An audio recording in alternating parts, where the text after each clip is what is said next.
Good morning students and friends. हम ICA के study material से सी इंटर के लिए सैलरी वाला चैप्टर पढ़ रहे थे। हेड ऑफ सैलरी आप पढ़ रहे हैं। इसमें अपन ने पेज नंबर 21 तक रीड कर लिया था। हम अलाउंसेस पढ़ रहे थे। अलाउंसेस आप पढ़ चुके हैं जो कैश में रिसीव होते हैं बेसिक सैलरी के अलावा। हम अब इसमें अलाउंसेस पढ़ रहे हैं। House rent allowance section 10 sub section 13 ये बहुत इंपॉर्टेंट अलाउंस है। ये इस पर सेपरेट क्वेश्चन भी आ सकता है आपके लिए, इसलिए इस अलाउंसेस को समझना बहुत ज़रूरी है। एचआरए आप नाम से पता चल रहा है, एम्प्लॉय रेंट पे करता है तो उसका एम्प्लॉयर उसको रेंट पे करने के लिए एक अमाउंट दे सकता है जिसे आप हाउस रेंट अलाउंस बोलते हैं। Section 10 sub section 13A। HRA is a special allowance specifically granted to an employee को दिया जाता है by his employer towards payment of rent for residence of the employee, अपने रेंट को पे करने के लिए। HR it means HRA granted to an employee is exempt to the extent of least of the following in cases the assessee exercise the option of shifting out the default tax regime. अगर आप shifting out करते हैं default tax regime से बाहर जाकर दूसरे regular tax में, आपको पढ़ा चुका हूँ मैं, एक तो डिफ़ॉल्ट टैक्स रिजिम है जिसमें कम रेट से आपको इनकम टैक्स देना होता है। अभी आप पढ़ेंगे जब पाँचों हेड पूरे हो जाएंगे, डिडक्शंस पूरी हो जाएंगी, तो आप टैक्स लायबिलिटी निकालना सीखेंगे इंडिविजुअल की। तो आप वहाँ पे पढ़ेंगे कि एक तो डिफ़ॉल्ट टैक्स रेजिम है under section 115BAC sub section 1A के अकॉर्डिंग, जिसमें कम रेट से टैक्स देना होता है पर बहुत सारी एग्जेम्पशन डिडक्शंस आपको नहीं मिलती हैं। पर अगर आप शिफ्टिंग आउट करते हैं यानी रेगुलर रेट से टैक्स देना चाह रहे हैं, यानी नॉर्मल टैक्स के प्रोविज़न के अकॉर्डिंग टैक्स देना चाह रहे हैं, तो आपको हाउस रेंट अलाउंस की छूट मिलेगी। यानी अगर कोई person default tax regime choose करता है, कम रेट से टैक्स देना चाह रहा है, जो section 115BAC sub section 1A में दी गई है, तो उसे हाउस रेंट अलाउंसेस की कोई एग्जेम्पशन नहीं मिलेगी, चाहे वो रेंट पे कर रहा हो या रेंट पे नहीं कर रहा हो। पर अगर आप नॉर्मल रेट से टैक्स देना चाहते हैं, रेगुलर टैक्स के प्रोविजंस के अकॉर्डिंग इनकम टैक्स देना चाहते हैं, तो हाउस रेंट अलाउंस की छूट मिल जाएगी। इन तीनों पॉइंट में से जो भी कम होगा वो एग्जेम्प्ट हो जाएगा। अगर आप दिल्ली, मुंबई, कोलकाता, चेन्नई में रहते हैं तो ये 3 पॉइंट करेंगे आप। इन तीनों में से जो भी अमाउंट कम आएगा वो एग्जेम्प्ट होगा एचआरए के लिए। HRA actually receive for the relevant period. Relevant period का मतलब है उस टाइम के लिए जिसमें आप रेंट पे कर रहे थे। सपोज 12 मंथ में से आपने 8 महीने किराए के मकान में रहे आप, और 4 महीने आपने खुद का मकान में रहे, या आप किसी भाई के मकान में रहे, पापा के साथ रहे, जब आपने रेंट पे नहीं किया, तो एचआरए रेलेवेंट पीरियड का मतलब 8 महीने का ही लेंगे फिर अपन, क्योंकि 4 महीने का तो फुली टैक्सेबल होगा क्योंकि आपने 4 महीने रेंट पे नहीं किया। तो रेलेवेंट पीरियड का मतलब यहाँ पे है जिस टाइम पीरियड के लिए आप रेंट पे कर रहे हैं उस टाइम पीरियड में आपको अपने एम्प्लॉयर से जितना हाउस रेंट अलाउंस रिसीव हुआ वो यहाँ पे लेंगे। दूसरा पॉइंट है रेंट पेड। आपने जितने टाइम रेंट पे किया वो लिखेंगे, माइनस 10% ऑफ सैलरी लेंगे फॉर द रेलेवेंट पीरियड। अब यहाँ पे सैलरी का क्या मतलब है? सैलरी का मतलब है salary for the purpose means basic salary. एक तो बेसिक सैलरी लेनी है आपको। यहाँ पर बेसिक सैलरी आप पढ़ चुके हैं, जो पे स्केल की हेल्प से कैलकुलेट होती है। जो अमाउंट सैलरी के लिए वो बेसिक सैलरी होता है, जो पे स्केल की हेल्प से आप कैलकुलेट करते हैं। डीएनएस अलाउंस लेंगे, महंगाई भत्ता, if provided in terms of employment, अगर वो टर्म्स ऑफ एम्प्लॉयमेंट में इंक्लूड है तो। अगर डीए के लिए इन तीनों में से, 3 चीज़ों में से कोई भी एक चीज़ लिखी आती है तो डीए को कंडीशनल बोला जाता है कि डीए कंडीशनल है। और फिर आप रिटायरमेंट बेनिफिट की कैलकुलेशन में, और जहाँ जहाँ डी के लिए बोला जाएगा कि कंडीशनल है तो लेना है तो आप लेंगे। डीएनएस अलाउंस का अब कंडीशनल माना जाता है। कंडीशनल का मतलब क्या है पहले दोबारा समझने, पहले लास्ट क्लास में बताया था आपको एक बार कि सपोज आपकी सैलरी 1 लाख रुपए है। ये बेसिक सैलरी है आपकी, जो पे स्केल की हेल्प से कैलकुलेट हुई है। बेसिक सैलरी आपकी 1 लाख है। आपको पीएफ तो समझते हैं, पीएफ के पैसे कटते हैं आपकी सैलरी जब आप ज्वाइन करते हैं, तो एक प्रोविडेंट फंड होता है जिसमें आपका एम्प्लॉयर भी अपनी तरफ से पैसे डिपॉजिट करता है और आपकी सैलरी से पैसे काटे जाते हैं। बेसिक सैलरी के अलावा आपको डीएनएस अलाउंस भी मिलता है, सपोज 20,000। अब आपका एम्प्लॉयर ये कह रहा है कि जो प्रोविडेंट फंड है, जो फ्यूचर के लिए सेविंग की जा रही है, जो आपके पैसे काटे जाएंगे, अब पीएफ की जो रेट है सपोज 10% है, आपकी सैलरी का 10% डिडक्ट होगा। तो आपका एम्प्लॉयर ये कह रहा है कि वो आपकी बेसिक सैलरी और डीए को जोड़कर 10% डिडक्ट करेगा। यानी 12,000 हो गया, 1,20,000 हो गई आपकी सैलरी। इसका 1,20,000 का 10% आ जाएगा 12,000। तो वो 12,000 काट रहा है पीएफ के लिए आपका पैसा, यानी 1,20,000 आपकी सैलरी है, इसमें से 12,000 पीएफ के कट जाएंगे। तो वो पीएफ के अमाउंट की कैलकुलेशन के लिए, पीएफ एक रिटायरमेंट बेनिफिट है जो आपको रिटायरमेंट पे मिलता है, इसके कैलकुलेशन के लिए डीए को भी बेस मान रहा है। वैसे वो चाहता तो बेसिक सैलरी का भी 10% डिडक्ट कर सकता था, वो कह रहा है कि नहीं, हम तो डीए को इंक्लूड करके बेसिक सैलरी और डीए को इंक्लूड करके आपका पीएफ और रिटायरमेंट बेनिफिट्स के लिए पैसा डिडक्ट करेंगे, तो माना कहा जाएगा डीए कंडीशनल है। ठीक है, अगर वो डीए को इंक्लूड नहीं करता तो डीए कंडीशनल नहीं होता। यानी अगर क्वेश्चन में इन तीनों में से कोई भी लाइन लिखी आ जाए तो डीए कंडीशनल होगा। पहला इस साफ साफ लिखा होगा कि वो रिटायरमेंट बेनिफिट की कैलकुलेशन में ऐड होता है, या तो ये लिखा जाए।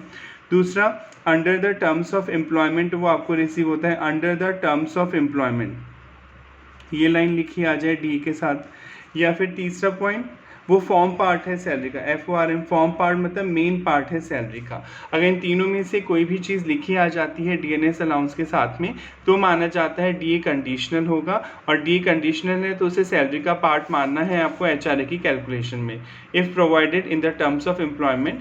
यानी वो साफ साफ क्वेश्चन बोल देगा, या तो रिटायरमेंट बेनिफिट की कैलकुलेशन में इंक्लूड होता है, या under the terms of employment आपको रिसीव होता है, या डीए फॉर्म पार्ट है सैलरी का। तो एचआरए की जब आप कैलकुलेशन कर रहे हैं हाउस रेंट अलाउंस की, तो एक तो बेसिक सैलरी आपको लेनी है प्लस डीए लेना है। अगर कंडीशनल है तो मैं हमेशा कंडीशनल वर्ड यूज़ करूंगा इस चैप्टर में सैलरी पढ़ते टाइम। इसका मतलब अपने आप इंटरप्रीट करेंगे, कंडीशनल 3 केसेस में हो जाएगा डीए। क्वेश्चन बोलेगा तभी, अपने मन से नहीं मानना है। क्वेश्चन तीनों में से कोई भी पॉइंट देगा तो ही आप डीएनएस अलाउंस को कंडीशनल मानेंगे। एक तो वो साफ साफ लिखा आएगा, it is included for the calculation of retirement benefits. DA is a part of the terms of employment या receive under the terms of employment, और DA is a form part of salary. ठीक है, तो DA भी लेंगे। Plus अगर आपको cell पर फिक्स परसेंट से कमीशन मिलता है, आप ऐसी जगह काम करते हैं जबकि आपके मालिक ने आपको बोला है कि अगर इतनी सेल होगी तो इसका इतना परसेंट वो आपको कमीशन देगा, तो उस कमीशन को भी आप लेंगे। अगर फिक्स परसेंट से मिलता है 2%, 5%, 1%, वॉटेवर, अगर अमाउंट मिलता है कमीशन का कोई फिक्स परसेंट नहीं, हर महीने 10,000 आपको कमीशन मिलता है तो वो ऐड नहीं लेंगे। अगर फिक्स परसेंट से कमीशन मिलेगा तो ही वो सैलरी का पार्ट माना जाएगा। तो इन सब का टोटल सैलरी कहलाएगा for the purpose of exemption. अगर आप एग्जेम्पशन कैलकुलेट कर रहे हैं एचआरए के लिए, हाउस रेंट अलाउंस के लिए, क्या क्या लेंगे? एक तो बेसिक सैलरी लेंगे plus DA conditional. DA conditional कब होगा? अगर वो under the form part of salary है, रिटायरमेंट बेनिफिट्स के लिए मिल रहा है, या फिर under the terms of employment आपको मिल रहा है, और सेल पर फिक्स परसेंट से अगर आपको कमीशन मिलता है। इन सब का टोटल आप सैलरी लेंगे और फिर उस सैलरी का 10% निकालेंगे। रेलेवेंट पीरियड मैंने आपको बता दिया, जिस टाइम पीरियड में आप किराया पे कर रहे हैं। तो दूसरा फॉर्मूला हुआ rent paid minus 10% of salary. तीसरा पॉइंट है 50% of salary for the relevant period. इन तीनों अमाउंट में से जो भी कम आएगा वो एग्जेम्प्ट हो जाएगा, उससे ज़्यादा अगर आपको पैसा मिला है तो टैक्सेबल होगा। अब मान लीजिए आप अदर सिटीज़ में रह रहे हैं, अदर सिटीज़ में किराया दे रहे हैं, दिल्ली, कोलकाता, मुंबई, चेन्नई को छोड़कर, तो HRA actually receive for the relevant period. पहला पॉइंट तो दोनों जगह कॉमन है, जितना भी आपको अमाउंट मिला किराया चुकाने के लिए, हाउस रेंट अलाउंस मिला, वो लिखेंगे। दूसरा पॉइंट है rent paid minus 10% of salary. वही same formula, rent paid minus 10% of salary का 10% लेंगे। सैलरी में वही चीज़ें आएंगी, एक तो basic salary, DA conditional plus commission on sale by fix percentage. तीसरा पॉइंट है 40% ऑफ सैलरी। अब देखिए 50% की जगह यहाँ पर 40% दिया जाएगा सैलरी का, क्योंकि मेट्रो सिटी नहीं है, लिविंग कॉस्ट थोड़ी कम है इसलिए। देखिए इस पॉइंट में वही लिखा गया है कि अगर आप नॉर्मल रेट से टैक्स देंगे, रेगुलर स्कीम में टैक्स देंगे, तभी आपको एचआरए की छूट मिलेगी। अगर आप सेक्शन 115 BAC सब सेक्शन 1 में डिफॉल्ट टैक्स रिजिम चुनते हैं, रिजिम मतलब दायरा, डिफॉल्ट टैक्स का दायरा चुनते हैं, यानी कम रेट से इनकम टैक्स देना चाह रहे हैं, तो फिर आपको ये एग्जेम्पशन नहीं मिलेगी एचआरए की। Exemption under section 10 sub section 13A would भी अवेलेबल तभी मिलेगी टू एन एसएससी किसी करदाता को, ओनली इफ ही एक्सरसाइज, अगर वो चूज़ करता है option of shifting out default tax regime. Default tax regime से बाहर जाके टैक्स देना चाह रहा है, इट मीन्स वो रेगुलर या नॉर्मल प्रोविजंस के अकॉर्डिंग टैक्स देना चाह रहा है। Provided under section 15 BAC sub section 1A के अकॉर्डिंग हम नहीं देना चाह रहे हैं। It is not available under the default tax regime under section 115 BAC।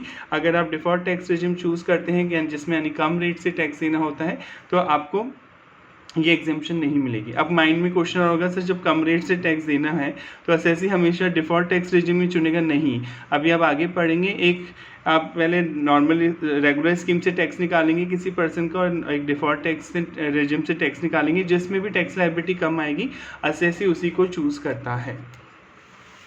Exemption is not available to an assessee who live in his own house, ये तो कहने की बात ही नहीं है, क्योंकि अगर आप अपने मकान में ही रहेंगे तो किराया तो आप देंगे ही नहीं, तो किराया नहीं देंगे तो रेंट पेड तो ज़ीरो हो जाएगा, तो एग्जेम्पशन मिलेगी नहीं। रेंट पे करेंगे तभी छूट मिलेगी। और in a house for which he has not incurred the expenditure of rent, और अगर आप किसी ऐसे मकान में रहते हैं जहाँ आपको किराया नहीं देना पड़ रहा है, इट मीन्स आप अपने स्पाउस के साथ, जीवन साथी के मकान में रहते हैं, या फिर आप फादर के साथ रहते हैं, भाई के साथ रहते हैं, किसी दोस्त के साथ रहते हैं, बट इट मीन्स जहाँ पे भी आप रहते हैं अगर किराया नहीं देना पड़ रहा है तो ये छूट आपको नहीं मिलेगी। HRA की छूट तभी मिलेगी जब आप रेंट पे कर रहे हो। सैलरी का मतलब मैंने आपको बता दिया, सैलरी फॉर दिस पर्पज। यहाँ पे सैलरी का मतलब क्या है, हाउस रेंट अलाउंस के लिए तो बेसिक सैलरी लेनी है, DA कंडीशनल लेना है अगर वो एम्प्लॉयमेंट बेनिफिट, रिटायरमेंट बेनिफिट में इंक्लूड है या under the terms of employment मिलता है या फॉर्म पार्ट ऑफ सैलरी है। And commission as a fix percentage of turn होगा, सेल पर फिक्स परसेंट से आपको कमीशन मिलता है तो आपको ले लेना है। रेलेवेंट पीरियड का मतलब है means the period during which the said accommodation was occupied by the assessee, जितने टाइम आप उस मकान में रहे, रेंट पे कर रहे हैं ड्यूरिंग द प्रीवियस ईयर। अब हम इसका प्रैक्टिकल एग्जांपल समझते हैं, आपके मॉड्यूल से भी समझेंगे और प्रैक्टिस बुक से भी समझेंगे ताकि आपके कॉन्सेप्ट और क्लियर हो जाए। मिस्टर राजकुमार, पहला example, has the following receipt from his employer, आपको अपने एम्प्लॉयर से ये पैसा मिला है। बेसिक पे मिली है 40,000, आप पढ़ चुके हैं। बेसिक सैलरी फुली टैक्सेबल होती है। बेसिक पे कैसे निकलती है, पे स्केल आप पढ़ चुके हैं। हर एम्प्लॉय को एक पे स्केल पे अपॉइंट किया जाता है, चाहे आप प्राइवेट ऑर्गेनाइजेशन ज्वाइन करते हैं या गवर्नमेंट ऑर्गेनाइजेशन ज्वाइन करते हैं। तो बेसिक पे जो होती है, बेसिक पे बोल रहे हैं, बेसिक सैलरी बोल रहे हैं, एक ही बात है, और ये फुली टैक्सेबल होती है जो पे स्केल की हेल्प से निकलती है। DNS अलाउंस आप पढ़ चुके हैं, महंगाई भत्ता, ये फुली टैक्सेबल होता है। और DA लिखा है केवल, देखिए इसमें के साथ आगे तीनों में से कोई भी लाइन नहीं दे रखी, या तो क्वेश्चन नीचे बोलेगा कि कंडीशनल है या नहीं। कमीशन देखिए 50,000 पर एनम दे रखा है, यहाँ पे ये नहीं बता रखा कि ये फिक्स रेट से दिया गया है, तो हम मानेंगे नहीं फिक्स रेट से। क्वेश्चन में कमीशन के लिए लिखा है फिक्स रेट से मिल रहा है, नहीं मिल रहा, और वैसे कमीशन नॉर्मल सेंस में फुली टैक्सेबल होता है। Motor car for personal use, आपको पर्सनल पर्पज़ के लिए आपके मालिक ने कार दी है। एक्सपेंसेस मेट बाय, मेट मतलब पूरा खर्चा फुलफिल करेगा, मेट मतलब फुलफिल करना, बाय द एम्प्लॉयर 1500, तो ये तो परक्यूजिट हो गया। परक्यूजिट मतलब आपको पैसे नहीं दे रहा है आपका मालिक, आपको फैसिलिटी दे रहा है, तो इस पर कितना टैक्स लगेगा हम ये आगे डिस्कस करेंगे। अब यहाँ पे हम इसने बस ये आपको कंफ्यूज करने के लिए दिया हुआ है क्वेश्चन में। HRA में इसका कोई पार्ट नहीं है। HRA में सैलरी का मतलब आप पढ़ चुके, एक तो बेसिक सैलरी लेनी है, DA तभी लेना है जब वो कंडीशनल होगा, कमीशन तभी लेना है जो फिक्स रेट से मिलेगा, अदरवाइज और कोई चीज़ें, कोई अलाउंसेस मिल रहा है, कोई बेनिफिट्स मिल रहा है, उसे आप इग्नोर कर देंगे। तो ये तो कंफ्यूज करने के लिए दे रखा है, इससे हम इग्नोर करेंगे। हाउस रेंट अलाउंस आपको मिलता है 15,000 पर मंथ, रेंट पे चुकाने के लिए आपको 15,000 रुपये देता है आपका एम्प्लॉयर।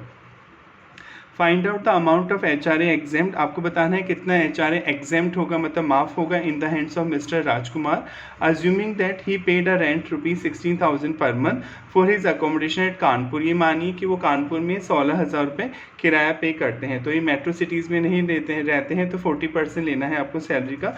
थर्ड पॉइंट में पढ़ाया था, अगर मेट्रो सिटीज़ में रहते हैं, दिल्ली, कोलकाता, मुंबई, चेन्नई में, तब तो 50% लेना है, अदरवाइज 40% लेना है। आगे लिखा है DA form part of salary for retirement benefit, देखिए साफ साफ बोल दिया कि ये जो DNS अलाउंस मिल रहा है ये फॉर्म पार्ट मतलब मेन पार्ट है सैलरी का रिटायरमेंट बेनिफिट की कैलकुलेशन के लिए, तो DA कंडीशनल हो जाएगा, और जब DA कंडीशनल होगा तो आप सैलरी का पार्ट मानेंगे for the calculation of HRA exemption. Mister Rajkumar exercise the option of shifting out of default tax regime, यानी डिफॉल्ट टैक्स रिजिम के दायरे से बाहर आकर ये टैक्स दे रहे हैं, इट मीन्स ये नॉर्मल रेट से टैक्स देना चाहते हैं under section 115BAC sub section 1A के अकॉर्डिंग। अब हम स्टार्ट करते हैं। हमने पढ़ा था कि HRA अगर आपको मिलता है और आप रेंट पे कर रहे हैं तो इन तीनों में से जो भी कम होगा वो अमाउंट एग्जेम्प्ट हो जाएगा, राइट। पहला क्या था, एक्चुअल अमाउंट रिसीव, आपको जितने टाइम पीरियड के लिए आपको रेंट देना पड़ रहा है उतने टाइम पीरियड का HRA लिखेंगे। सबसे पहले आपको साफ साफ लिखा है क्वेश्चन में 15,000 रुपये पर मंथ आपको HRA मिलता है, तो 15,000 इंटू 12 1,80,000 आ जाएगा। पहला पॉइंट तो इजी है, एक्चुअल अमाउंट रिसीव, जितने टाइम जिस महीने के लिए आप किराया दे रहे हैं जितने महीनों का उतने महीने में जो HRA मिला वो लिख लीजिए। दूसरा पॉइंट एक फॉर्मूला है टैक्स वालों ने दिया है, rent paid minus 10% of salary.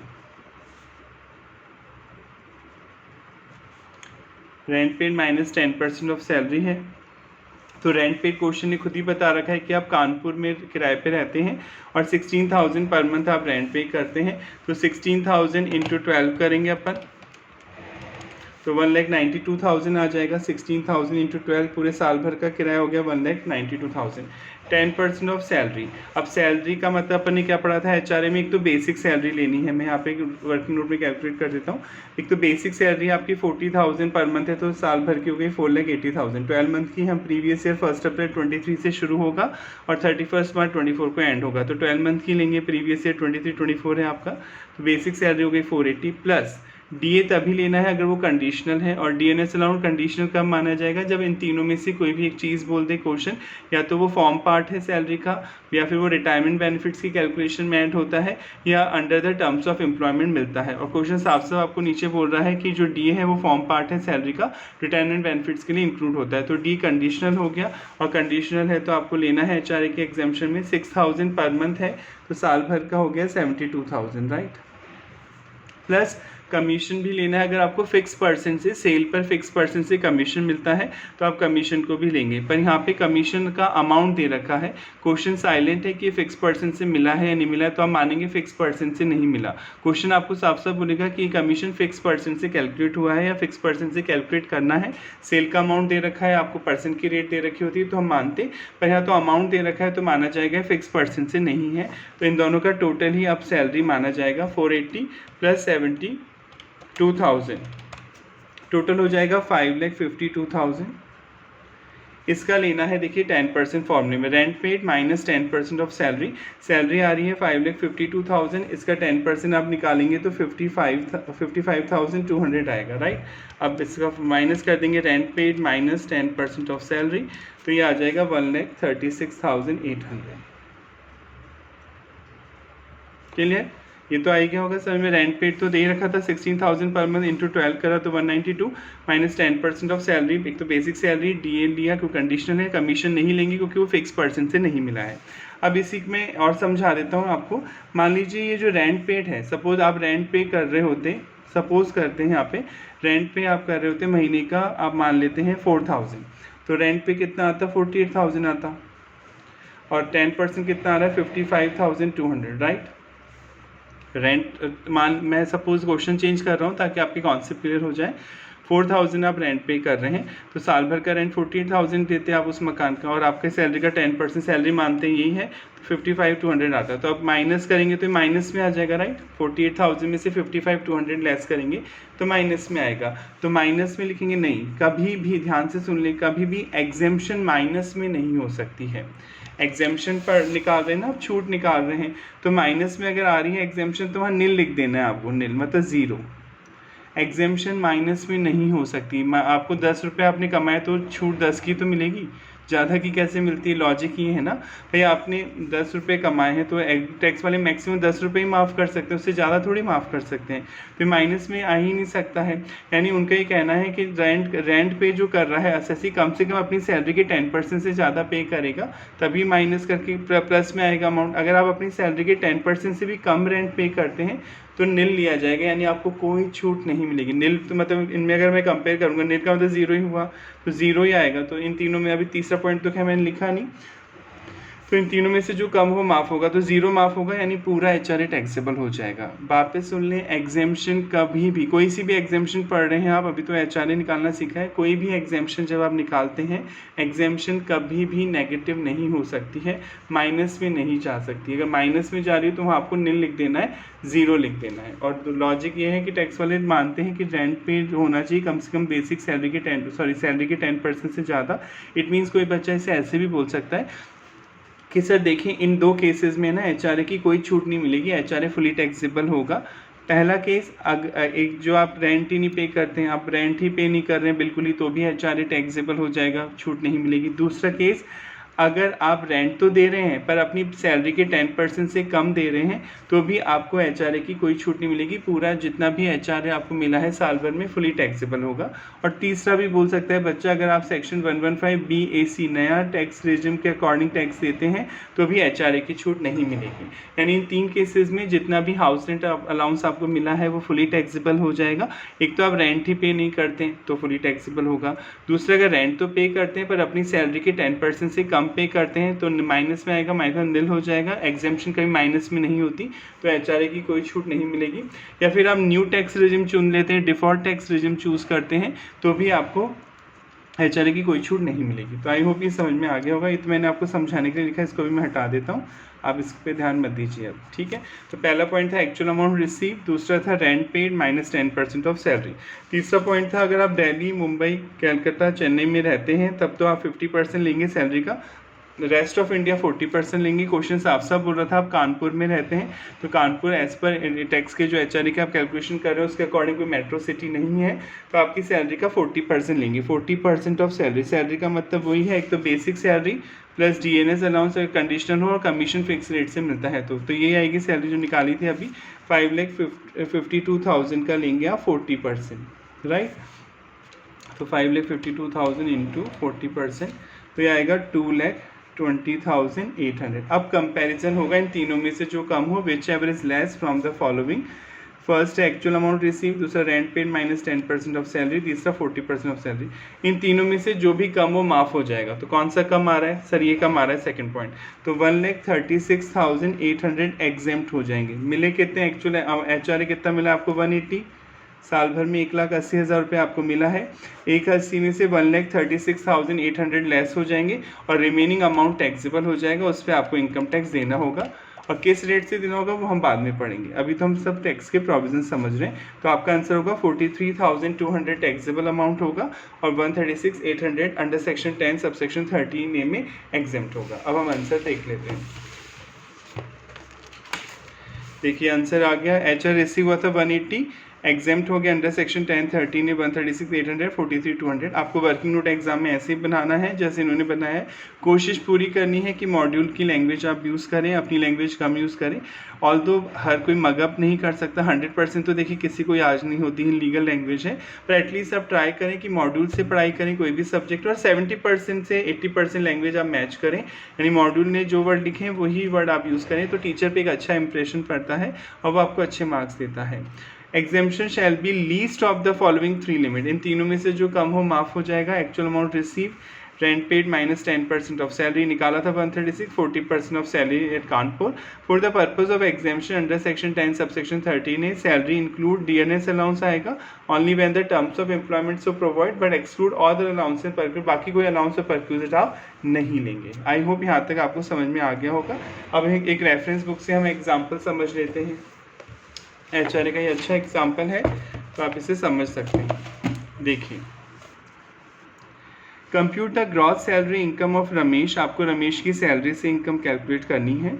Covered under the optional tax regime, ये ऑप्शनल टैक्स रेजिम में आता है। ऑप्शनल मतलब ये रेगुलर स्कीम में आते हैं, आप नॉर्मल रेट से टैक्स देना चाहते हैं, डिफ़ॉल्ट टैक्स रेजिम में नहीं आते हैं आप, कम रेट वाली।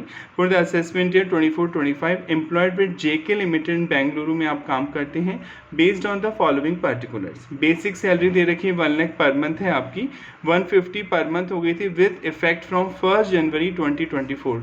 WE.F मतलब विद इफेक्ट फ्रॉम 1 जनवरी 2024 से 1.5 लाख हो गई थी salary. It means common sense दिसंबर तक 1 लाख रुपए मिलते होंगे, 1 जनवरी से हाइक हो गए, 50,000 बढ़ गई थी आपकी सैलरी। नेक्स्ट DNA और बेसिक सैलरी फुली टैक्सेबल होती है, आप पढ़ चुके हैं। बेसिक सैलरी जो आपके पे स्केल की मदद से कैलकुलेट होती है। DNS अलाउंस महंगाई भत्ता मिलता है 50% बेसिक सैलरी का, not forming part of retirement benefit, पर ये रिटायरमेंट बेनिफिट की कैलकुलेशन के लिए ऐड नहीं होता है, यानी DA कंडीशनल नहीं है। DA कंडीशनल हो या ना हो, DA होता फुली टैक्सेबल है, टैक्स तो देना पड़ेगा, पर ये रिटायरमेंट बेनिफिट की कैलकुलेशन में ऐड नहीं होता, तो हम इसे HRA की कैलकुलेशन में छोड़ देंगे।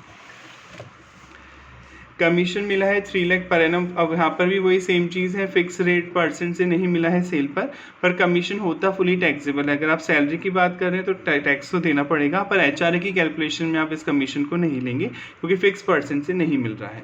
Salary of April 24 receive in advance 20 मार्च 24 1,50,000, आपने अप्रैल की सैलरी अगले साल की, क्योंकि आपका प्रीवियस ईयर 1 अप्रैल 23 से शुरू होता है और 31 मार्च 24 को एंड होता है, पर अप्रैल 24 तो नेक्स्ट प्रीवियस होगा, 24-25 नेक्स्ट ईयर हो गया। पर आपने पढ़ा था सैलरी किस बेसिस पे टैक्सेबल होती है, या तो ड्यू हो जाए या रिसीव हो जाए, विच एवर इज अर्लियर। तो भले ही नेक्स्ट ईयर अप्रैल मंथ की सैलरी है पर आपने ले ली मार्च में, तो ये इसी साल टैक्सेबल होगी। एडवांस सैलरी सैलरी भी इसी साल टैक्सेबल हो जाएगी ऑन रिसिट बेसिस, क्योंकि आप सेक्शन 15 पढ़ चुके हैं। Basis of charge section 15 salary में क्या बोलता था, या तो सैलरी ड्यू हो जाए या रिसीव हो जाए, विच एवर इज अर्लियर, उस बेसिस पे आपको टैक्स देना होगा। तो ये 1,50,000 रिसीव्ड हो चुके हैं, तो इसे टैक्स पे इसी साल आपको टैक्स देना होगा। HRA रिसीव हुआ, हाउस रेंट अलाउंस आपको मिला है 20,000 पर मंथ, रेंट पे कर रहे हैं आप 25,000 पर मंथ का, ठीक है। Till 30 September 23 Ramesh stay at his friend house in Bengaluru who did not charge any rent। कितनी इंपॉर्टेंट लाइन है, आपसे बोल रहा है did not charge any rent, यानी सितंबर तक तो आप कोई किराया देते ही नहीं थे, फ्रेंड के साथ उसके मकान में रहते थे। तो आपने पढ़ा था कि अगर हाउस रेंट आप पे ही नहीं करते हैं, कोई किराया पे नहीं करते हैं, तो आपको HRA की कोई छूट नहीं मिलेगी। यानी सितंबर तक का जितना भी HRA रिसीव हुआ है, अपन अप्रैल से गिनेंगे, अप्रैल 23 आपका प्रीवियस ईयर है जो 31 मार्च 24 को ख़त्म होगा, तो अप्रैल से सितंबर तक को जो HRA मिला है वो फुली टैक्सेबल होगा, उसके लिए कोई छूट नहीं मिलेगी क्योंकि आप रेंट पे नहीं कर रहे हैं। क्वेश्चन साफ साफ बोल रहा है। आगे बढ़ते हैं। From 1st March 23 to 31st July 24, Ramesh paid rent 20,000 per month for the accommodation of his wife working in Mumbai. देखिए वाइफ मुंबई में रहती है और वो किराए के मकान में रह रही है, आप तो नहीं रह रहे हैं, वाइफ रह रही है, और वाइफ के मकान का किराया आप चुका रहे हैं, तो अच्छी बात है, बुरी बात कुछ भी नहीं है, वाइफ के मकान का किराया आप चुका रहे हैं। तो पर HRA अभी किसकी बात हो रही, क्वेश्चन किसकी बात कर रहा है, रमेश की। आपको रमेश की इनकम निकालनी है, ना कि उनकी वाइफ की। तो रमेश किराए पे रह ही नहीं रहा मुंबई में, वो तो बेंगलुरु में रहता है, तो वाइफ के लिए जो आप किराया दे रहे हैं उसकी कोई छूट आपको नहीं मिलेगी, क्योंकि वो वाइफ रहती है उस मकान में, आप नहीं रहते हैं। अगर आप रह रहे होते मुंबई में वाइफ के साथ तो छूट मिलती, पर वाइफ के रह रही है वहाँ, आप बेंगलुरु में रह रहे हैं, तो आपको छूट नहीं मिलेगी, भले आप किराया दे रहे हैं तब भी। Throughout the previous year, he also showed rupees 15,000 per month as rent paid for the house owned by him in Kanpur. तारीफ तो करनी होगी इस बंदे की, ऐसा कैसे हो सकता है।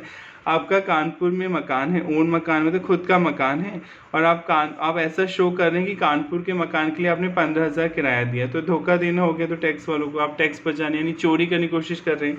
आपका खुद का मकान है जब कानपुर में, तो और आप रहते बेंगलोर में, तो किराया कैसे दे सकते हैं कानपुर के मकान के लिए। कॉमन सेंस है ये। क्वेश्चन कहना चाह रहा है कि वो झूठ बोल रहा है, ऐसा हो ही नहीं सकता, तो आप इस पॉइंट को तो इग्नोर ही कर देंगे, क्योंकि ये किराया पेड नहीं माना जाएगा, क्योंकि वो आपका खुद का मकान है ना, खुद के मकान के लिए किराया थोड़ी दे सकता है आदमी। आगे पढ़ते हैं अब। और रेंट कितना दे रहे हैं, रेंट पे 25,000 पर मंथ क्वेश्चन में लिखा है, तो सर फिर ये कौन सा रेंट है, तो कॉमन सेंस 30 सितंबर तक वो फ्रेंड के साथ था बेंगलुरु में, तो आपको कॉमन सेंस लगाना है कि फिर अक्टूबर से उसने मकान ढूंढ लिया होगा, तभी 25,000 किराया दे रहा है। क्वेश्चन बोल रहा है ना रेंट पे कर रहा है वो 25,000 रुपये, तो यानी वो अक्टूबर से रेंट पे करने लगा होगा बेंगलुरु में। तो अभी मैंने आपको बताया था कि 30 सितंबर तक तो HRA की कोई छूट नहीं मिलेगी, क्योंकि आप फ्रेंड्स के साथ रहते थे बेंगलुरु में, तो कोई हाउस रेंट अलाउंस माफ़ नहीं होगा। क्वेश्चन ये बोल रहा है 1 अप्रैल 23 से लेके 30 सितंबर 23 तक HRA is not exempt since no rent is paid. आप रेंट पे ही नहीं कर रहे थे, तो HRA माफ़ नहीं होगा।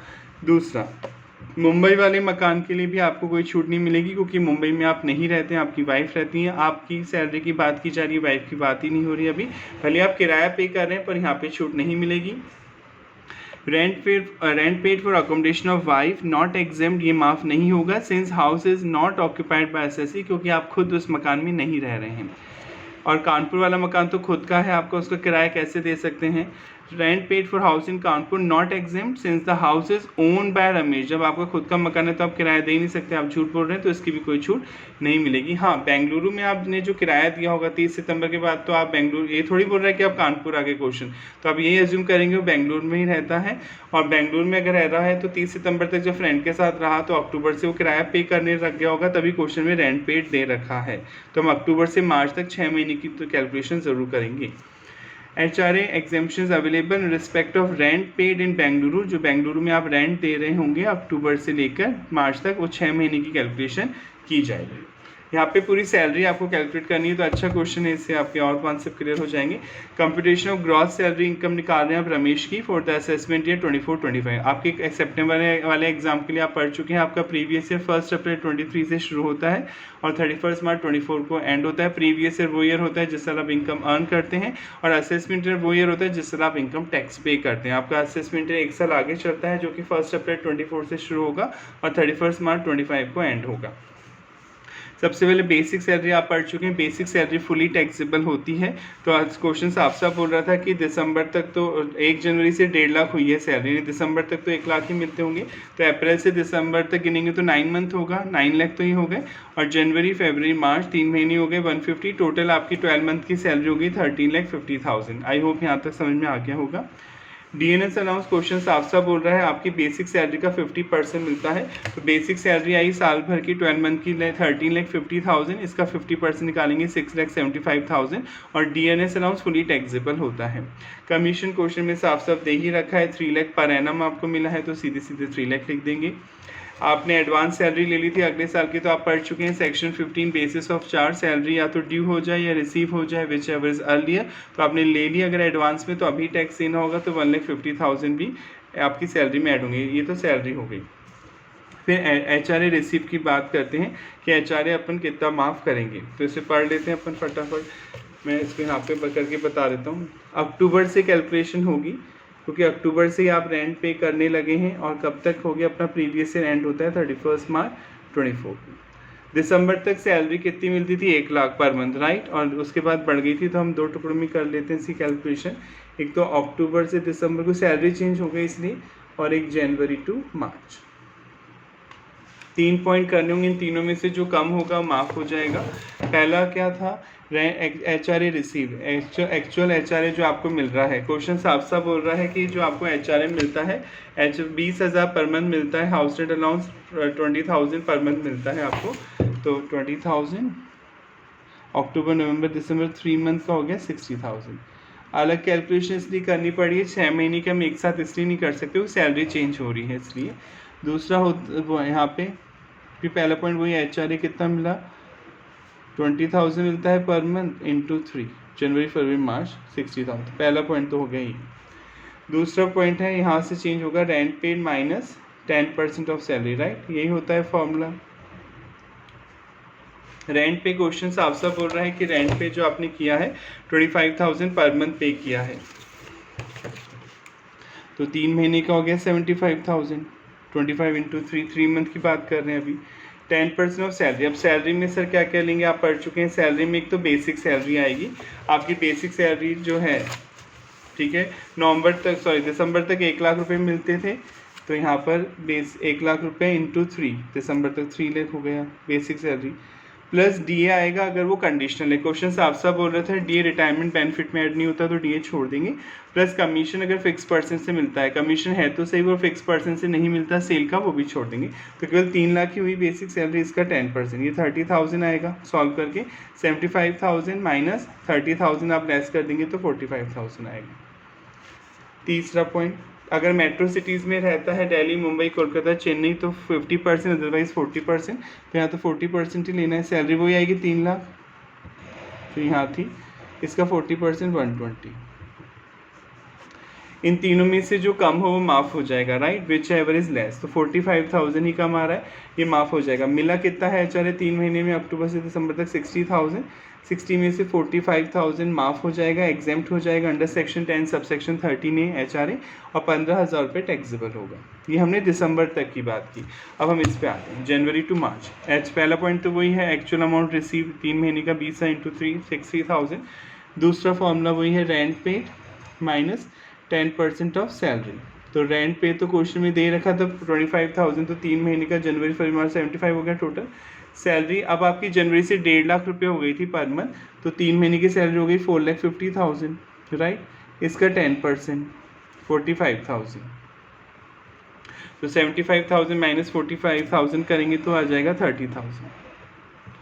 और तीसरा पॉइंट वही 40% ऑफ सैलरी, बेंगलुरु में तो 40% ही लेना है सैलरी, 4,50,000 यहाँ पर, 450 का 40% अपन निकालेंगे यहाँ पर, तो आ जाएगा 1,80,000। राइट।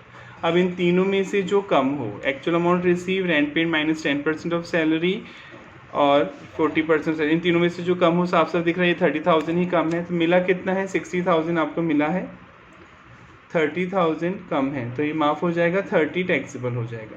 यानी टोटल एक तो 15,000 ये टैक्सेबल होगा HRA और 30,000 ये टैक्सेबल होगा, टोटल 45,000 HRA टैक्सेबल होगा। अब हम आंसर में आ जाते हैं फटाफट।